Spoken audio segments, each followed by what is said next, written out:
안녕하세요. 안녕하십니까. 백은산 나라 대표 박정재입니다. 대치동 부동산마트 이우정입니다. 압구정 소나무부동산 대표 이주용입니다. 어제가 대선이었고요. 오늘 윤석열 당선자가 탄생하였습니다. 이제 앞으로 윤석열 당선자께서 부동산 시장에도 많은 영향을 미치실 거라고 예상을 하는데, 오늘 저희가 3개월 만에 모여서 그 부분에 대해서 이야기를 나눠볼까 합니다.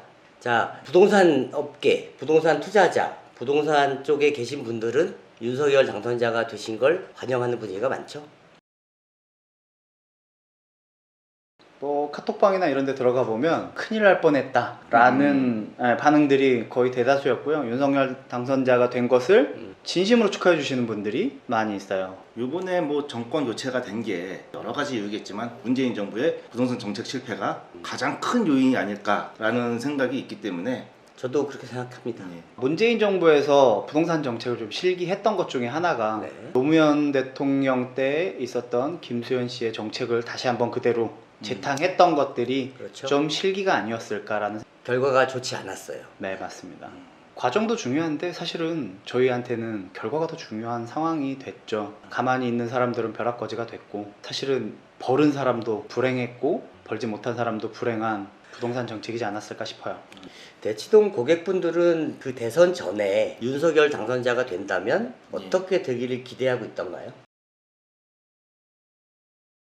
오늘도 문의가 왔었던 게 일시적 2주택인 분들이 일시적 2주택 혜택을 받으면서 비과세를 받아야 할지, 윤석열 당선자 공약대로 양도세 완화가 있는다면 당분간은 들고 가야 될지, 이런 질문을 많이 하시더라고요. 양도세 완화는 당연히 될 거다, 이렇게 보는 분위기가 큰가요? 네, 우선 공약이 있으니까요. 여기서 좀 짚고 넘어갈 것 중에 하나가 네. 양도세가 완화가 되는 게 아니라 양도세 중과를 배제하는 거 아닌가요? 그렇죠. 중과세 맞아요. 네. 양도세를 중과하지 않고 일반 과세하도록 맞습니다. 일정 기간 동안 유예해준다 라는 거죠. 맞아요. 양도세법을 바꾸는 게 아니라 맞아요. 지금 양도세를 완화해준다는 건, 이거는 법을 바꾸는 게 아니라 시행령으로 할 수 국무회의에서 의결할 수 있는 거잖아요. 맞아요. 당장이라도 할 수 있는 거잖아요. 예를 들어 취임은 해야죠. 그렇죠. 그런데 이게 시기적으로 좀 애매한 게, 당장이라도 바로 하고 싶겠지만 5월 10일이 취임일입니다. 네. 그리고 5월 말이 되면 재산세 과세 관련해서 맞네요. 6월 1일 가서 그럼 그 전에 해야 혼란이 없긴 할 텐데, 일정으로 보면 사실은 너무 빡빡해서 인수위에서 준비하고 취임하자마자 발표할 수도 있죠. 그럼요, 충분히 가능성이 있습니다. 타이트하게 하면 사실은 지금 이 얘기는 양도세 중과 배제라기보다는 종합부동산세에 관련된 그렇죠. 거에 대한 내용이랑 아마 좀 더 연관이 있을 것 같고요. 사실은 종합부동산세도 요번에 기사에서 보니까 재산세와 종합부동산세를 통합하겠다라는 얘기가 있더라고요. 기대는 해보고는 있는데 쉽게 될지는. 기대가 되는 게 2020년 수준으로 그 공시지가를 백하겠다는 말씀을 하셨었기 때문에 아까 말씀하신 대로 5월 말일까지 가능할지가 조금 사실은 미묘합니다. 지난 문재인 정부에서 28번인가요? 그 정책을 통해서 아무도 완벽하게 파악할 수 없는 정도의 복잡한 판을 만들어 놨기 때문에 이대로는 계속 갈 수는 없잖아요. 좀 단순화시켜야지, 법을 알아야 지킬 수 있게 만들 텐데, 근데 그 작품들을 했던 사람이 예전에 김수현이라면, 이번에는 윤석열 정부에서는 교수님 있잖아요. 서강대학교의 김경환 교수인가? 그분이 지금 박근혜 대통령 때 기재부 차관하셨던, 아직까지도 명확하진 않은 것 같아요. 어떤 분이 할지에 대해서. 공약을 만든 걸 보니까 그분 주도로 만들었더라고요. 보니까 부동산 공약 쪽으로는 그분이 얘기하시는 부분이나 이런 것들을 보면, 우리가 지금 관심 있는 게 공급이나 이런 부분은 차후 문제라고 하지만 당장 바꿀 수 있는 거, 그러면 지금 취득 단계, 보유 단계, 양도 단계에서 세금이 너무 많은데 어느 선 정도에서 이것이 우리가 기대해보고 예상하고 대비하면 될 것이냐라고 하는 거 보는데, 일단은 양도세 부분에 대한 거는 다주택 양도세에 대한 중과에 대한 유예 조치, 이 부분은 있을 거다라고 보시는 거죠. 당연히 있고요. 저는 당연히. 플러스 알파 있을 거라고 생각해요. 있을 거라고. 당장은 아니어도 순차적이라도 양도세뿐만이 아니고 취득세도 마찬가지고 여러 가지 세제에 대해서 개편은 있어야 된다고 생각을 하고요. 그동안 윤석열 당선자께서 이렇게 유세 때나 이렇게 말씀하시는 걸 보면 친시장적이었어요. 마지막 유세 특히 좀 그랬었고요. 세금을 많이 내는 사람을 우리는 존경해야 되고요. 애국자입니다. 그리고 그 세금 내는 걸 부끄러워하면 안 되는데, 현 문재인 정부에서 세금을 거의 징벌적 과세, 뭔가 잘못한 사람한테 이렇게 두드려 때리는 그런 느낌, 세금을 내면서도 뭔가 이렇게 떳떳하지 못하고 뭔가 죄 지은 사람 마냥 이런 느낌을 너무 강하게 받았거든요. 그런 느낌을 받지 않을 정도의 세제 개편이 있어야 된다고 생각해요. 그걸 벌로 인식할 수 있을 정도의 그 세제는 잘못됐다고 생각해요. 일단은 윤석열 당선자를 지지한 사람도 국민이고 이재명 후보를 지지한 사람도 국민이기 때문에 네. 처음에는 어쨌든 통합의 스탠스를 취할 거예요. 그럼에도 불구하고 이재명 당선자를 지지했던 사람들조차도 처음엔 받아들일 수 있는 정도의 정책부터 시작하겠죠. 그 숫자가 적은 숫자가 아니기 때문에요. 그렇죠. 그러니까 무시하고 갈 수 있고. 그럼요. 무시할 수 있는 숫자가 그렇죠. 또 아니에요. 단독적으로 드라이브를 건다면 문정부에도 그래서 지금 이렇게 예. 정권 교체 열망이 있었던 거 아닙니까? 사실 이재명 후보가 낙선은 했지만 역대 민주당 대선 후보들 중에 가장 많은 표를 얻었어요. 맞아요. 불과 23만 표 차이니까. 이 적은 그냥 무시할 수 있는 숫자가 아니에요. 그렇죠. 그래서 제일 중요한 것은 명분이라고 보는데 네. 세금을 예전으로 좀 환원하거나 세금을 줄여주고 싶어도 네.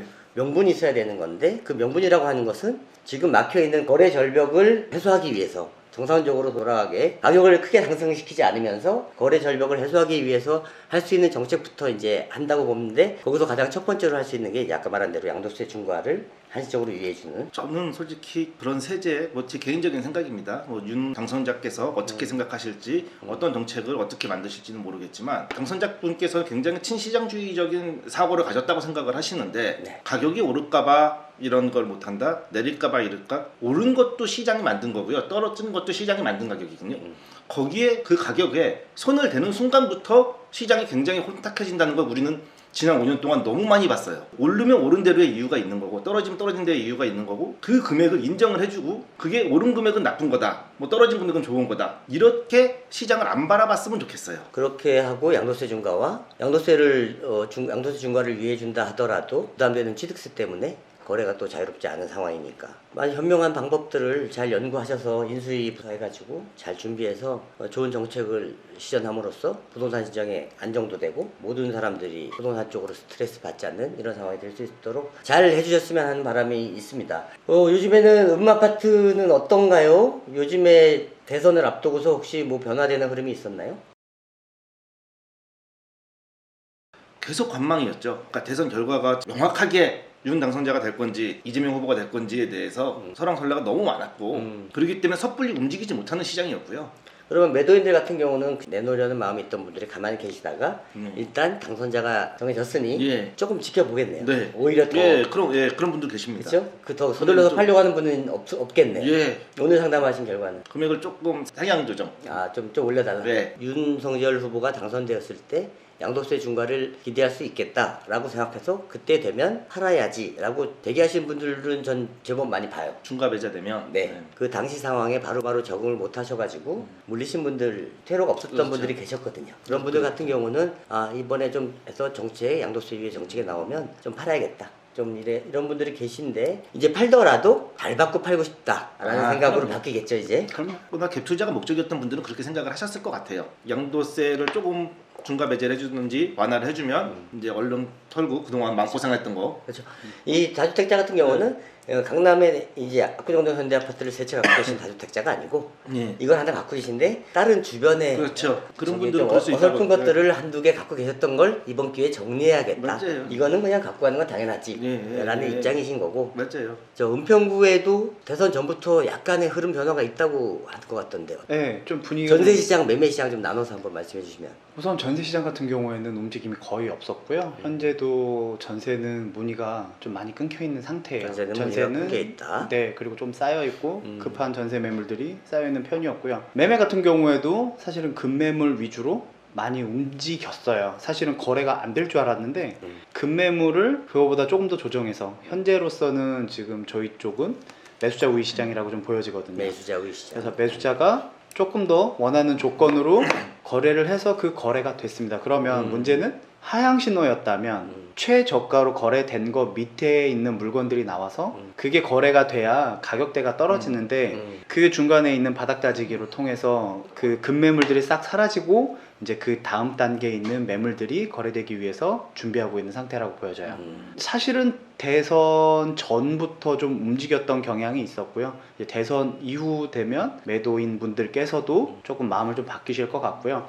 제가 이렇게 얘기할 수 있는 근거 중에 하나는 지금 저희 백년산 SKB 아이파크 같은 경우에는 급매물들이 좀 있었고 소화되고 다른 금액들이 돼 있었고, 그 다음에 지금 은평구에서 대장 아파트라고 볼 수 있는 DMC 센트럴 자이 같은 경우에는 17억 2천 정도를 금액을 거래를 하고 있다가 갑자기 16억대로 떨어지고, 그리고 분위기가 계속 안 좋다가 얼마 전에 17억 얼마에 거래가 됐던 매물이 이제 그 실거래가가 떴어요. 그러면 다시 원상 회복한 거거든요. 그러면은 계속 이러한 분위기로 가지 않을까. 그래서 지금부터는 조금 지금과는 다른 양상으로 움직일 것 같은 생각도 들고요. 저 같은 경우에도 아시다시피 저도 이제 매물을 하나 제 매물을 하나를 내놔야 되는데, 네, 파셔야죠. 이 매물을 언제 내놓을까 되게 고민을 많이 하던 차에 지금 윤석열 당선자가 당선이 되고 이 이후에 좀 더 지켜보고 저도 조금 더 좋은 가격으로 받기 위해서 매도 시기를 좀 더 뒤로 미루고 있는 경향을 보이고 있는 거죠.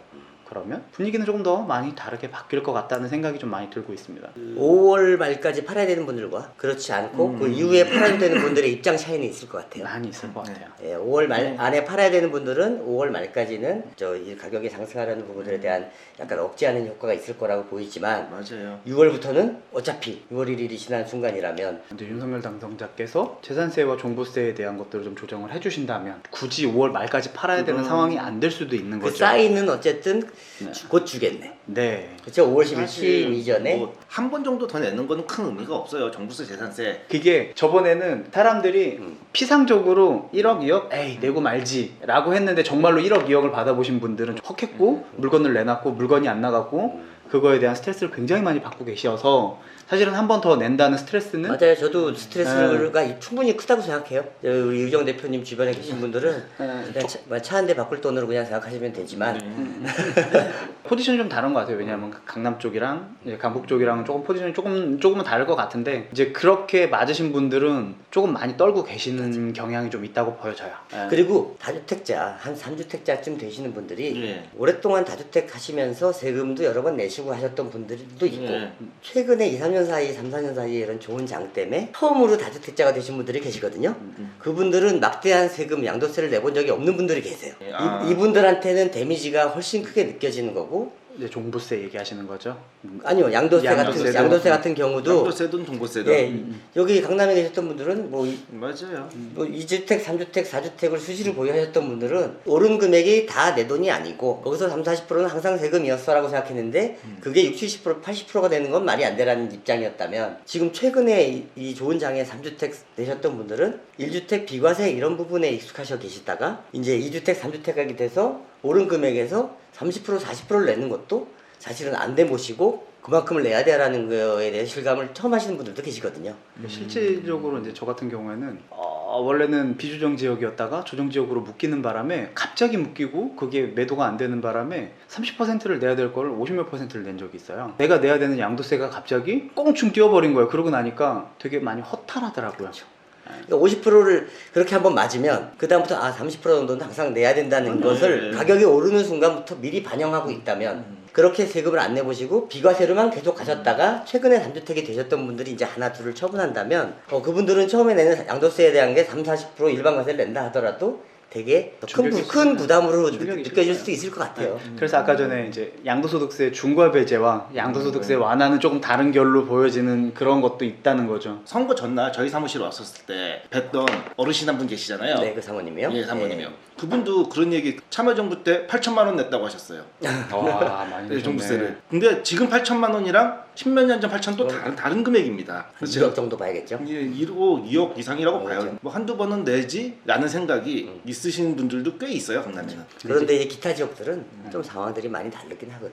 투자자들마다 또 성향도 다른 거고. 어쨌든 그러면 박정대 대표님은 이제 올해 4월에 입주하시는데, 네네. 입주하시면서 지금 기존 주택을 이제 처분하셔야 될 때 그쵸. 하반기에 파는 걸로 그렇게 방향을 잡고 계시다, 그 말씀이죠? 전 내년에 팔지 않을까 싶은데요. 그 1년 안에 파셔야.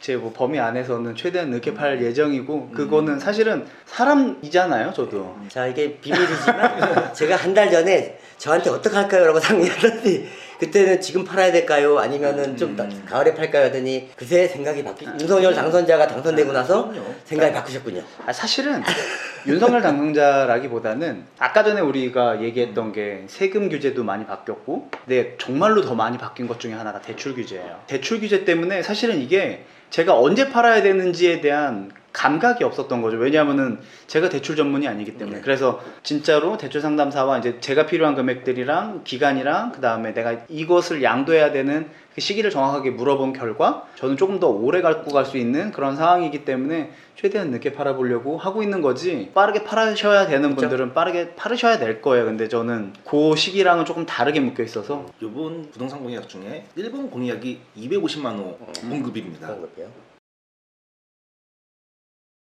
근데 250만 호면은 굉장한 숫자거든요. 부동산 시장이 굉장히 움직일 수 있을 만한 숫자예요. 그리고 서울의 부동산이 버블이라고 말씀하시는 분이 많은데 거기에 일부 동의하고 일부 동의 못하는 게 가격이 버블이라고 생각하진 않는데 수요가 버블이라고 생각해요. 수요가 지금 당장 내가 들어가 살아야 되고 뭐 그게 아니지만 지금 안 사면 큰일 날 것 같아서 미리 땡겨서 사시는 분들이 굉장히 그죠? 선수요가 많이 땡겨서 네. 들어와 있거든요. 일단 250만 호 공약이 지켜질지 어쩔지는 뭐 지켜봐야겠지만 그때는 그 수요 버블은 어느 정도 억제가 될 수 있거든요. 그리고 확실히 250만 호가 수도권에 공급이 된다는 보장이 있으면 지금 당장 사야 된다는 이런 수요들이 굉장히 뒤로 미쳐질 거예요. 250만 호가 생겨지는 지역이 있을 텐데 그 지역보다 입지가 좋은 곳과 거기보다 입지가 안 좋은 곳에 부동산 가격이 굉장히 큰 편차가 일어날 것 같아요 앞으로. 그래서 특정 지역은 굉장한 상승이 일어날 수 있다라는 게 저 뭐 개인적인 생각입니다. 강남 말씀하시는 거죠? 뭐 강남 친구 또 플러스 뭐 몇 군데가 더 있겠죠. 플러스 어디? 은평구는 아닐까요? 웃었어? 일단은 아까 말한 수요에도 버블이 있다고 말씀하신 거에 대해서 들으니까 생각이 나는 게, 일단 지금 수요는 실수요, 예. 무주택 수요, 아니면 1주택 수요, 이런 수요들이 있는 것이고, 예. 아까 이 공급을 기다리는 분들은 예. 그 다음에 투자 수요가 또 있잖아요. 저는 그렇게 생각해요. 어떻게 동의하실지 모르겠지만 최근 3, 4년 사이에 예전에는 주로 실수요자와 일부 투자자 수요가 있던 시장이었다면 이제는 정보가 부동산에 대한 투자나 뭐 이런 정보들이 오픈되어 있기 때문에 이 투자 수요라고 하는 부분들이 예전에 비해서 훨씬 많은 비율이 시장에 들어와 있다고 생각해요. 그래서 이제 주택을 내가 살지 않아도 사서 파는 것만으로도 주식을 사고 팔듯이 코인을 사고 팔듯이 수익을 얻고자 노력하는 수요들이 시장에 훨씬 더 많아진 것 같아요. 3, 4년 전에 비해서. 그래서 이 우리가 이제 어떤 정책이나 새로운 부분이 나왔을 때 그런 그분들이 이제 250만 호가를 지금 윤석열 후보가 공급을 한다고 해도 미래 얘기니까, 당장 벌어질 얘기들이 아니니까, 대통령이 바뀌어서 새로운 정책에 나왔을 때 투자자로서 어떤 스탠스를 취하고 어떤 투자 관점을 가져야 되는가라고 또 많은 교육들을 받으면서 지금들 준비를 하실 거란 말이죠. 그 말씀을 드린 거예요. 분명하게 양극화가 벌어질 거고 투자자들은 일부 어설프게 엉뚱한 데 했다가는 굉장히 많이 손해를 볼 수 있는 그 말씀, 핵심지 위주로. 예, 핵심지에 그러니까 굉장히 양극화는 더 심해질 것 같아요. 그렇죠. 저도 양극화가 예, 심해질 거라는 동의합니다. 굉장히 그리고 심해질 지금 것 같아요. 피부로 느껴져요. 우리가 올해 불과 이제 한 2, 3개월 지났잖아요. 네. 2, 3개월 동안 봐도 2, 3개월 안에도 양극화가 벌어지는 게 느껴지지 않았나요? 현장에서 봤을 때? 저는 타 지역과 네, 강남 맞아요. 지역을 비교해봤을 때 시장의 분위기는 완전히 달랐어요. 보여요. 예. 강남 지역은 상당히 차분했어요. 언론에서는 뭐 1억이 빠졌니, 2억이 예. 빠졌니 나오지만 사실 되게 차분하고, 오히려 다른 지역에도 그보다 절대가가 절반밖에 안 되는 아파트임에도 불구하고 1억, 2억 이상이 빠지는 걸 봤거든요. 1억이 빠졌을 때, 2억이 빠졌을 때 다른 지역에서는 큰일 나는 줄 알고 뭐 이렇게 하지만 전혀 미동이 없으세요. 뭐 그냥 그랬나 보다. 그렇죠. 안정돼 있어요. 동요하지 않아요. 그렇게 되고 이제 8월달 되면 이제 임대차 3법 예. 이제 그 후유증이 나올 것이고,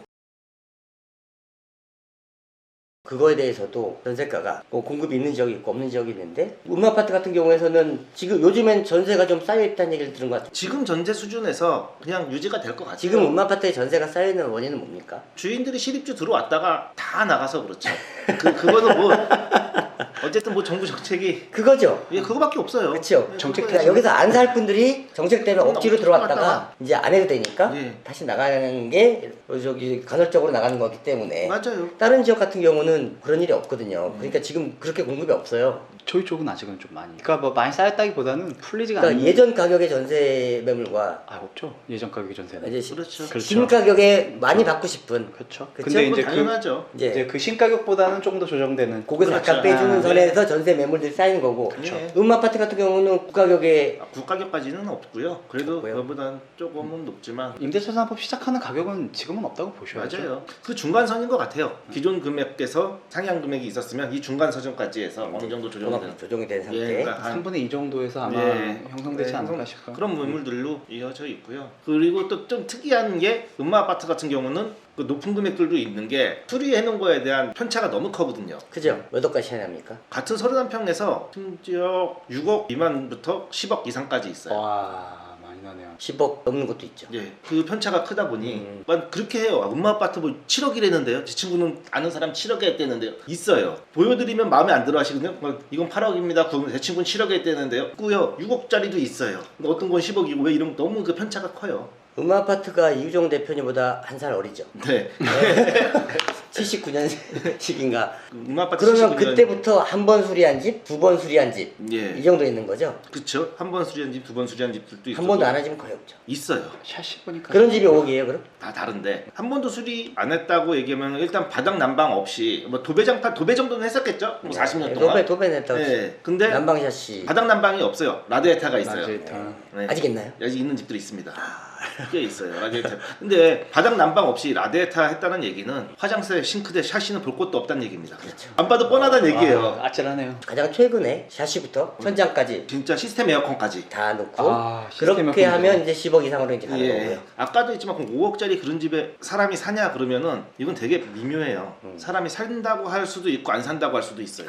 5억 날리는 돈 아니잖아요. 어차피 찾을 돈이니까 애 학교 배정 때문에 전입신고 해놓고 필요할 때만 잠깐 와서 있다든지 또 뭐 엄마가 뭐 서초동이나 분당에서 라이딩 하면서 뭐 이런 집들도 있어요. 이런 얘기는 잘라야 되는 거 아니에요? 이런 얘기들은 그 집이 어느 집이라고 얘기 안 했어요.